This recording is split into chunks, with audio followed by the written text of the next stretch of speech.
حضرت غوث اعظم رضی اللہ تعالیٰ عنہ سے کسی نے کہا تھا سب سے زیادہ پریشان کون ہوتا ہے؟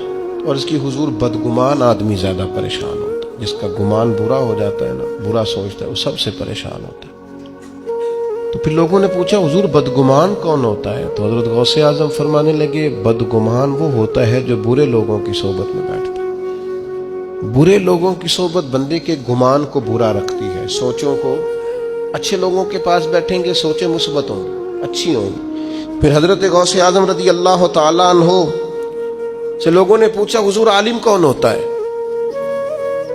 تو فرمانے لگے جو اللہ رسول کی فرما برداری کرے۔ جاہل کون ہوتا ہے؟ فرمایا جو رب رسول کی نافرمانی کرے۔ زیادہ باتیں کرنے، زیادہ لمبی تقریریں کرنے والا عالم، فرما بردار ہو تو عالم۔ پھر حضرت غوث اعظم رضی اللہ تعالیٰ عنہ سے کسی نے کہا حضور تنگ دستی کس بندے پر آتی ہے؟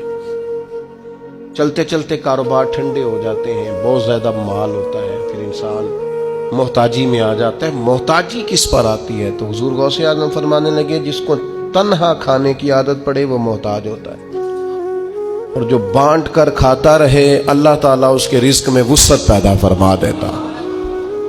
حضرت غوث اعظم رضی اللہ تعالیٰ عنہ سے بہت سارے لوگ آ کے مسئلہ پوچھتے تھے اللہ کیسے راضی ہوگا؟ تو حضور غوث اعظم فرمانے لگے میں نے 50 سال پڑھایا ہے،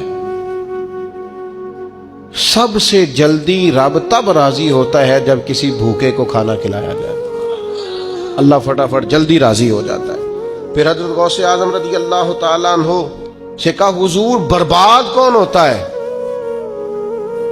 کون آدمی ہے جو ساری صلاحیتوں کے باوجود برباد ہو جاتا ہے؟ تو حضرت غوث اعظم رضی اللہ تعالیٰ عنہ فرمانے لگے جو مداحنت کا شکار ہو، جو سستیاں کرے، آج کر لوں گا، کل کر لوں گا، پرسوں سے شروع کروں گا، بس میں نے ٹھیک ہو جانا ہے۔ فرمایا یہ نہیں ٹھیک ہو سکتا، یہ آہستہ آہستہ تباہی کی طرف جانا ہے۔ دین پہ عمل کرنا ہے تو کل پرسوں کا کیا مانو، آج کیوں نہیں، ابھی سے کیوں نہیں، فوراً کیوں نہیں؟ فرمایا کرتے تھے یہ چیز انسان کو کمزور کر دیتی ہے۔ پھر حضرت غوث اعظم رضی اللہ تعالیٰ عنہ سے کسی نے کہا کہ حضور انسان ٹھیک ٹھیک کیسے چل سکتا ہے؟ ڈپریشن بھی نہ ہو، انزائٹی بھی نہ ہو، سفر بھی ٹھیک ٹھیک کرے، مطمئن وقت گزارے۔ یہ میں اپنے لفظوں میں کہہ رہا ہوں آج کی بیماریوں کا جو لوگوں پر غلبہ ہے۔ حضور کوئی پریشانی نہ ہو، بندہ صحیح چلے، کیا کیسے ہو سکتا ہے؟ تو غوث اعظم فرمانے لگے دو سواریاں ہیں کبھی چھوڑے نہ، ایک صبر کی سواری، ایک شکر کی سواری۔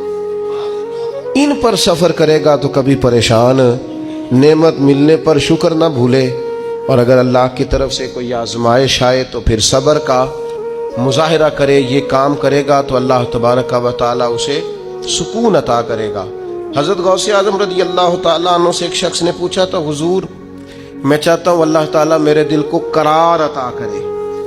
اور بڑی کمال بات ہے، کئی چیزیں پہلے بھی پڑھی تھیں لیکن یہ میں نے پہلی دفعہ پڑھا الفتح الربانی سے۔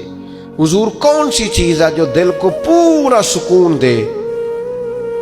حضرت غوث اعظم فرمانے لگے اپنے ذاتی دشمنوں کے لیے ہدایت کی دعا مانگا کر، اللہ تیرے دل کو سکون عطا فرمائے گا۔